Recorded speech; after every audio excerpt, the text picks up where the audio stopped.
Hi, everyone. I'm Jamie Poisson.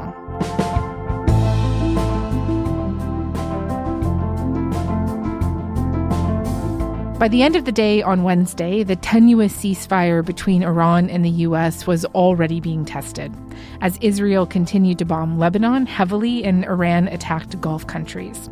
There was confusion over whether the Strait of Hormuz was open or not, and then there are the larger questions. What was the real cost of the war? Who came out on top? And is it even over? Today on the show, The Economist geopolitics editor David Rennie is here. We're going to talk about the shape of this deal and whether it resolves any of the big issues that existed before the fighting started.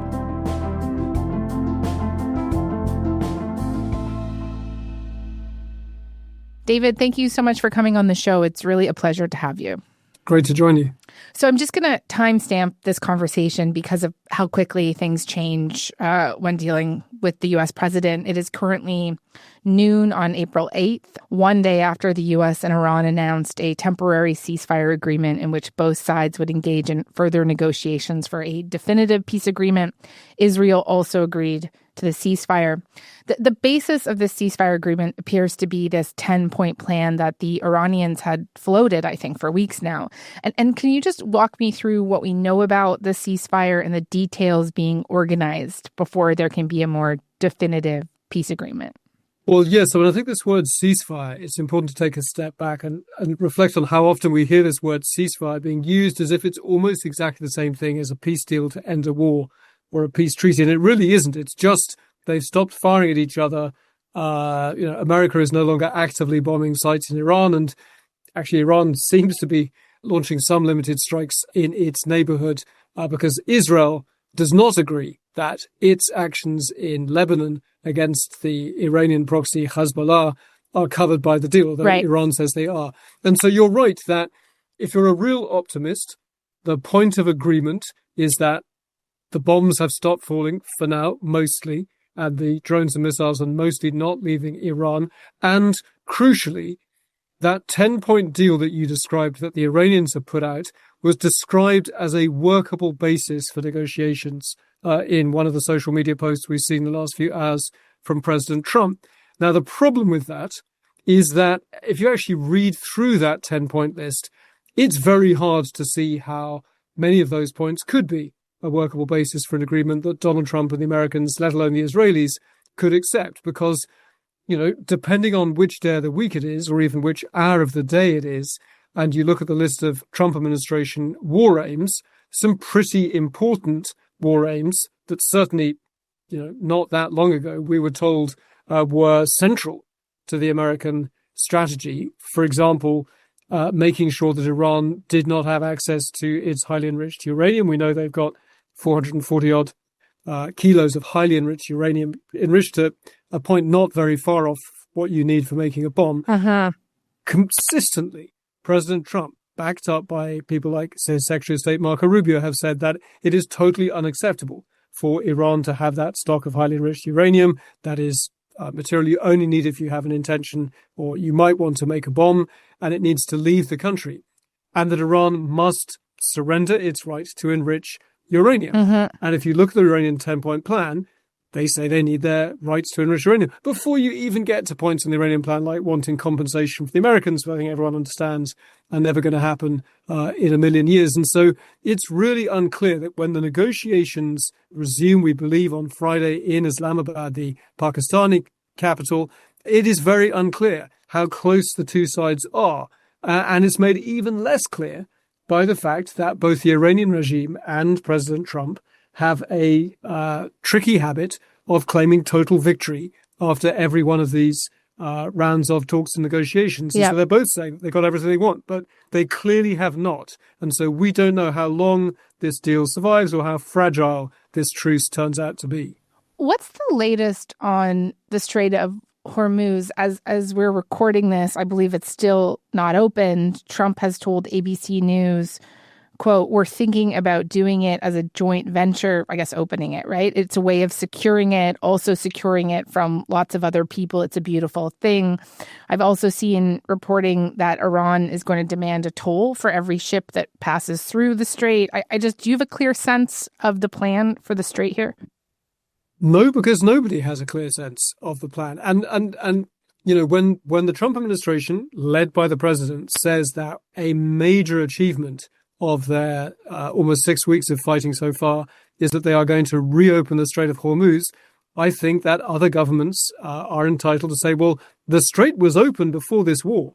So all you have done after 6 weeks of extraordinary violence and bombing is to get us back to somewhere close to the status quo ante. And the problem with that is when they talk about the Strait of Hormuz is now back open, it's not like a garden gate that is either open or closed. What we're really talking about is whether ship owners and ship captains feel safe going through. And until they feel safe going through, they're not going to be able to get captains to agree to sell. Ship owners not going to risk these very expensive, very large boats containing lots of crude oil if they're tankers.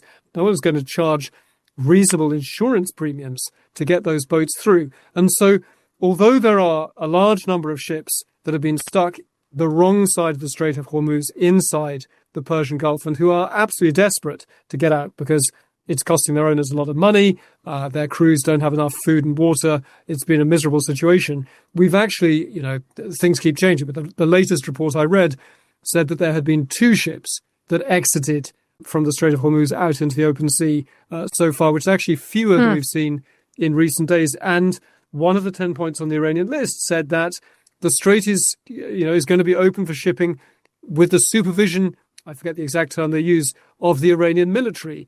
And so that goes directly to your point about whether Iran's vision for the Strait of Hormuz is to turn it from an international waterway into a toll gate that they get to charge. We've seen numbers like $2 million per ship that goes through. And would that be acceptable to the Americans? We've even seen at one point earlier this week, President Trump suggesting that maybe he and the Iranians could do it as a joint venture and they could charge each ship that goes through, because after all, the American Navy might be involved in escorting ships through that strait. And I think for other countries that are, in some cases, much more dependent on the Strait of Hormuz for things like oil and gas shipments than the Americans are, countries like Japan, South Korea, India, China, you name it, who get a lot of energy through the strait. The idea that they now will go from an international waterway to a toll gate where they pay either the Iranians or the Americans and the Iranians together, that is so far from an acceptable outcome to this war of choice that I think you're going to see a great deal of skepticism and impatience and frustration if that remains the position. Of course, at this time yesterday, Trump was threatening civilizational annihilation in Iran. What do you think ultimately changed for him? I mean, I think we have to hope that he never meant it, that for all his many flaws, he's not in fact a kind of genocidal maniac who did intend on exterminating the Iranian civilization. And so you have to assume that it was as much a kind of bellow of frustration that his usual bluster had not worked, and so he was turning the bluster up to 11. The problem with that is that inasmuch as everyone hoped he didn't mean it, empty threats that are, more extreme than probably anything we've ever seen him. It outdoes even his threats back in his first term to rain fire and fury down on North Korea if they didn't abandon their nuclear program, which also turned out to be an empty threat. He has been very threatening beyond a normal statement.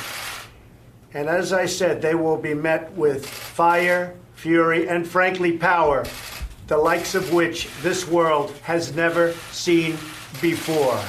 Thank you. I think there is a kind of real law of diminishing returns to these threats, to this bluster, because it was, let's be clear, an absolutely monstrous threat, which, if he actually did it, would amount to an appalling war crime. If he didn't mean it, then he looks weak for having made it in public and climbing down. And I think it shows that his overall belief has been that the Iranian regime is one that you can bomb it to its senses. And there is very little evidence that that is true in Iran, or indeed there's very little evidence that in the history of air power, bombing a country from the sky is capable of changing a regime. There is very little evidence that that's ever happened.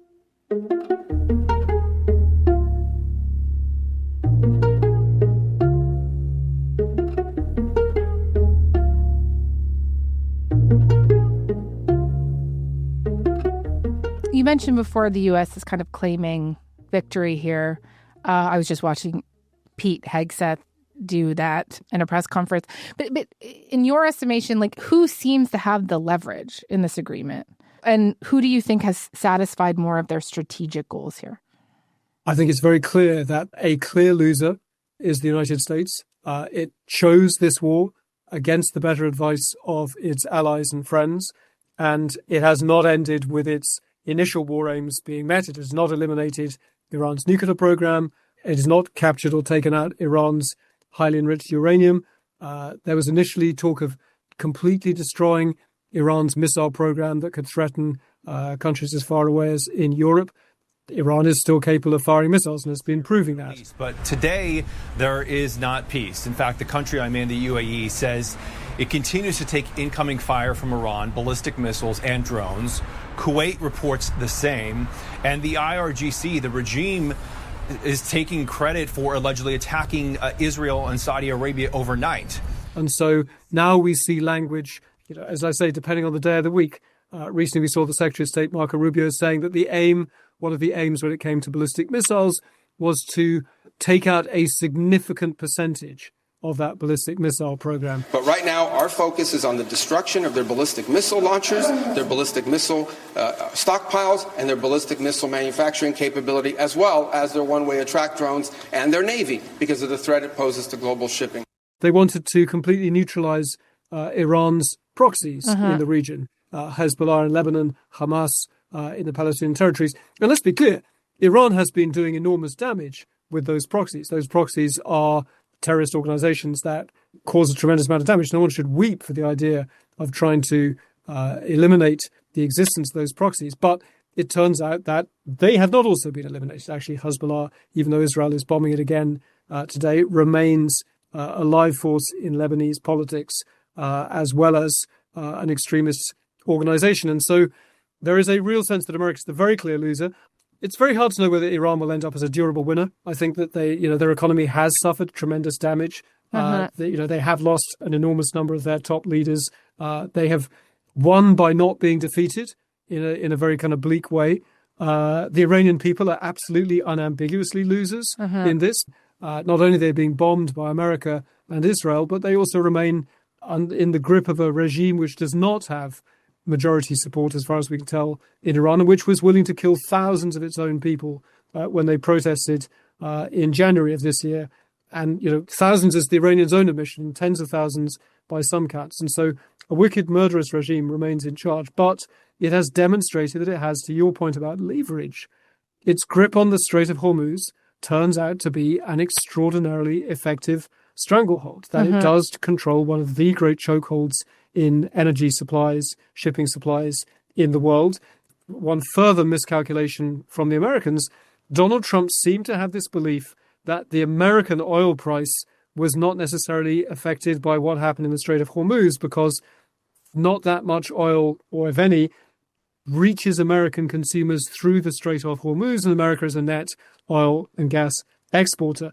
But someone needed to explain to him, and clearly failed, that the world oil price affects America too, that the oil price is global, and that America will be affected by the global oil price. And that is why Americans are paying a lot more for their gas at the pumps. And that is clearly one of the biggest drivers of Donald Trump's desire to bring this war to an end.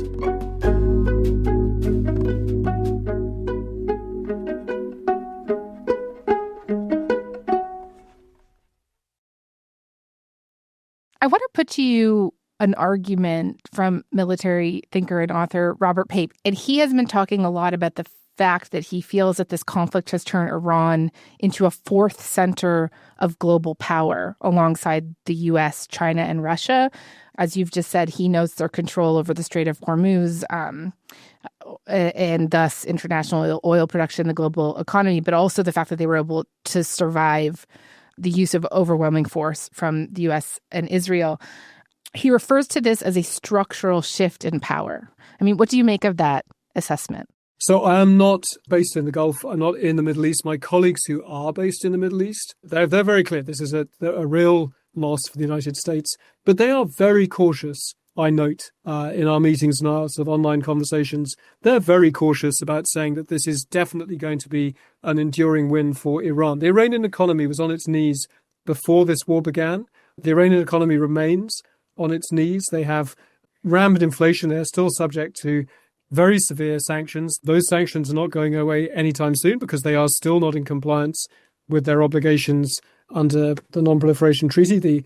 The UN's own atomic watchdog, the IAEA, is very clear that Iran's nuclear program was enriching and building enrichment sites in a way that could not be explained by a peaceful program, and they had questions to answer and were failing to give access. And so because of that, the sanctions will remain in place, and that is really crippling for Iran as a normal, viable economy. Now, there are people inside Iran linked to the Revolutionary Guard who are making a lot of money from smuggling. But to your point that Robert Pace pointed, that this is the emergence of a fourth major political power because of that chokehold on the Strait of Hormuz, I guess you can certainly concede that the Americans were taken aback, at least President Trump and his inner circle were taken aback by the importance of that chokehold, though any number of American military plans going back decades took the importance of the Strait of Hormuz as a starting point. And so there is a certain amount of frustration and forehead slapping going on in Washington at the fact that President Trump didn't believe that. The Iranians have also shown that beyond their control of the Strait of Hormuz, their missiles and drones can cause really serious damage and disruption to their neighbors across the Persian Gulf, the Gulf Arab states, countries like Saudi Arabia, Qatar, Oman, particularly the United Arab Emirates, which has been really pounded more heavily than any other. And that has really shaken a story that seemed to be one of the great kind of strategic business stories of this decade, that the rise of places like Dubai or Abu Dhabi, they were the archetypal 21st century story of these sort of transactional entrepot that were friends with America and China and Russia and the global south all at the same time. They were the perfect place to invest. They were these kind of financial havens full of expats living the good life. That entire business model is clearly now enormously challenged by Iran's ability to hold them in threat with missiles and drones. But does that mean that Iran is now somehow on a sort of par with America, China, and Russia as a great power? I have to say I'm very skeptical. One, because, as I say, its economy is absolutely on its knees. And also, countries do have some options. I think you're going to see, every single Gulf oil and gas producer building more pipelines running not into the Persian Gulf, but across to the Red Sea on the other side of the Arabian Peninsula, because there is another exit from the Arabian Peninsula. Not everyone can use it, but you can do it. And I think that, if they turn the Strait of Hormuz into a toll gate, that is an extraordinary cost to impose on international shipping. And you will see international shipping adjust. Not perfectly, it can't perfectly, but it is very hard to imagine that a country of Iran's size and dysfunction and economic weakness is going to end up being able to hold the entire of the rest of the world and the global economy to ransom, and for that situation to last indefinitely. I wanted to ask you specifically about China. You have such a command over that subject, over the country. There is reporting that China has been exerting influence over Tehran in the lead up to the ceasefire agreement. The front page of the magazine that you work for, The Economist, features an image of Chinese President Xi Jinping smirking and an image of like a yelling Donald Trump. And the headline reads, quote, "Never interrupt your enemy when he's making a mistake." But what can you say about China's strategic position here and I guess a role that they have played? So the role is interesting. So in the last few days, the reporting is that they did put pressure on the Iranians, and they are the largest buyer by far of Iranian oil. So they do have leverage over the Iranians. Although when you go to Beijing, where I was based for many years until about a year and a half ago, when you go to Beijing, and I was just there a couple of weeks ago, they will consistently say, oh, no, we don't have that much control over the Iranians. They're difficult people to deal with. We're disappointed by how they're behaving, but they are being bullied, horribly by the Americans. We absolutely deplore what the Americans and the Israelis are doing, but don't expect us to be able to make them do what we want. We don't have anything like that degree of control just because we buy their oil. What does seem to happen is that certainly the Iranians were pushed, Pakistan hosting these talks is also a close friend of China. It would make sense for the Chinese to be pushing the Iranians behind the scenes and saying, look, you really do need to go to these talks and see if we can get the strait reopened, not least because China is is the world's largest importer of oil. And, a good chunk of that oil comes from the Persian Gulf. And they don't want to live in a world of very, very expensive oil, and they don't want the strait to remain closed. So they did have reason to push the Iranians to come to the table. The cover story that you describe was actually from last week, and it reflects a visit that I paid to China with some senior editors, where the consistent message was that China thought that America was making a disastrous blunder, and that this was a sign not of American strength, but of American decline, that this was a kind of a declining, aging hegemon lashing out and making mistakes, and that China was going to sit back and not do very much to intervene, and certainly not take any risks, and certainly not do very much to help America off its own kind of mistakes.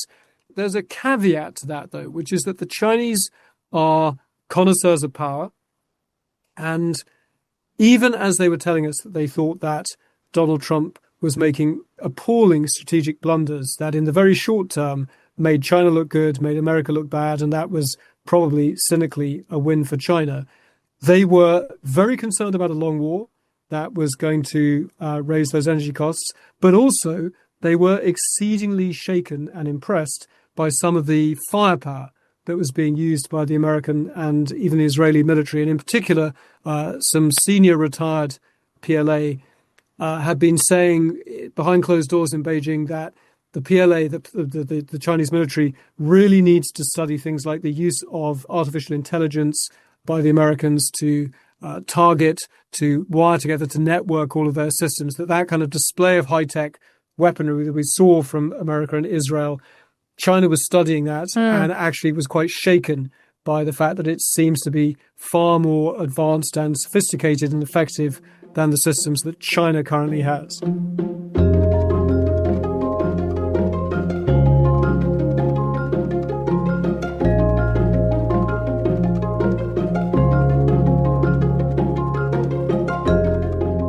Iran and the U.S. now have, really days, right, to kind of strike some sort of real deal here that I guess would hopefully lead to some kind of lasting peace. I believe the original Iran nuclear deal took 2 consecutive years of concerted negotiations between Iran and the U.S. to reach an agreement on. The Iranians have accused the U.S. of using the pretense of negotiations as a front for violence. The U.S. has accused the Iranians of playing games. And just given this history, how much trust do you think there is that these talks will be happening in good faith? I think no one trusts anyone. It would be very strange if they did. I mean, I don't think the Iranians ever really trusted the outside world particularly. But the original deal that Donald Trump walked away from, the one that was brokered by Barack Obama in 2015, the JCPOA. A comprehensive long-term deal with Iran that will prevent it from obtaining a nuclear weapon. This deal demonstrates that American diplomacy can bring about real and meaningful change that makes our country and the world safer and more secure. That was based not really on trust. It was based on a mixture of sticks and carrots and a lot of verification by outside inspectors from the UN Atomic Energy Agency. And the carrots were things like lifting sanctions and allowing, more money to flow into the kind of battered Iranian economy. That was the deal that Donald Trump said was the worst deal in history that he walked away from. But he didn't put anything in place that was going to constrain Iran's nuclear program any other way. He put his faith in maximum pressure sanctions and then, listeners will remember, in the summer of last year, basically joined in an attempt to bomb the Iranian nuclear program out of existence and certainly succeeded in causing severe damage to the Iranian nuclear program, but did not eliminate it. And in particular, as we've said, didn't eliminate the 440 kilos of highly enriched uranium, which was still sitting, most of it, deep underground in tunnels in places like Natanz. And so, you say that we have, we can count the days down now of how much of this 2-week ceasefire is left. I think we've learned now from bitter experience that counting days based on a Trump ceasefire or a Trump deadline is a kind of fool's game. That, these deadlines come and go and they change. And 2 weeks in particular is one of his favorite numbers, which seems to mean nothing at all. But the ceasefire has really resolved almost nothing at all. There is just an infinite gap between the Iranian position, which is recognition of its right to enrich uranium, control of the Strait of Hormuz, the withdrawal of American troops from bases in the region. It is very hard to see President Trump giving those up. It is very hard to see even now his allies in the region. In the case of Qatar and the UAE, home to American bases, places like Bahrain, home to an enormous American base. They are very, very upset and angry behind closed doors with America for starting this war with so little strategy behind it. But they are also, I think, very clear-eyed that Iran is an enormously dangerous neighbor that is willing to really cause them enormous damage. And so, at least in the short term, they may have to double down on their security relationship with the United States, that there is no better source of the kind of weaponry and the kind of support that they're going to need if they're going to try and keep themselves safe from Iranian attacks. Now, does that last forever? Do the Gulf Arab states start to look for other alternative sources of defense because they're not sure that America is the reliable ally that they once hoped? Sure. I think you can see that. You can even see them cutting deals with the Ukrainians to look at some of the Ukrainians' anti-drone weaponry that they've honed in their war with Russia, which is fascinating. But if Iran's demands include the Americans leaving the region on their own, I think not only would that be hard for the Americans to swallow, I think it'd be very hard for those Gulf Arab allies, which are important allies and business partners and energy suppliers to the West. I think they would be very, very anxious about that. And so it is good news that fewer bombs are falling today as we speak, but the gap between these two countries is as wide and as painfully wide as ever. And what about Israel in all of this? There is, of course, lots of reporting about how Israel convinced the U.S. to enter this war. New York Times reporters Maggie Haberman and Jonathan Swan wrote about this really high-level meeting back in February where Netanyahu pitched Trump on attacking Iran. In the White House Situation Room. It's quite a kind of cinematic scene they describe. Yeah, in the Situation Room. Israel and the U.S. certainly share many strategic objectives, though they are by no means identical. You talked before about how Israel doesn't think that the ceasefire applies to Lebanon and is hitting Lebanon incredibly hard today. So what role do you think Israel has to play in this moment of détente? So Israel could certainly play Raqqa if it resumed fighting. I think you have to assume that it would be very difficult for Israel to defy Donald Trump and to attack Iran when Donald Trump did not want them to. There's the practical reality that Israel is dependent on a great deal of military aid and diplomatic support from the United States, and that's always been true. I think there's also the unique detail that Benjamin Netanyahu, the Israeli Prime Minister, who has developed over the years an extraordinary skill of undermining American presidents by going to Washington and talking to people, particularly on the conservative right in Congress or elsewhere in American politics. He can't get to Donald Trump's right. Nobody can get to Donald Trump's right. And so Donald Trump is, I think, uniquely able to brush off that kind of political pressure from Netanyahu and the Israeli government in his own politics in America. There's plenty of voices on the Republican right who are very unhappy with Israel right now. I think I am wary, though, of, when I was in Beijing, one of the most common things you would hear from scholars of the Middle East, Chinese scholars of the Middle East, was that Israel was this kind of shadowy puppet master that had somehow tricked a kind of blundering, ignorant old man, Donald Trump, into a war that he didn't even understand. I think that's a caricature.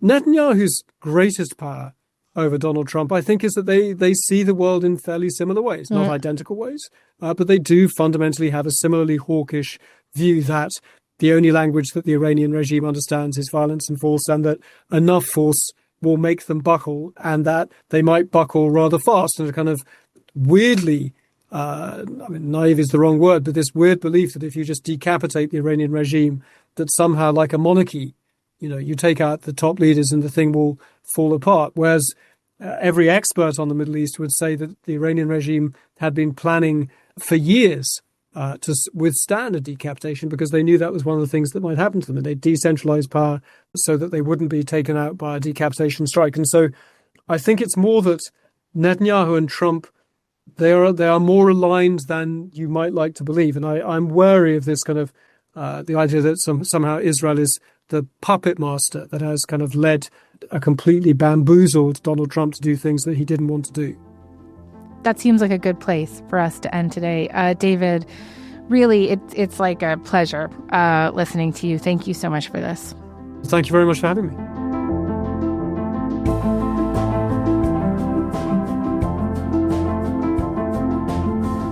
All right, that's all for today. I'm Jamie Poisson. Thank you so much for listening. Talk to you tomorrow.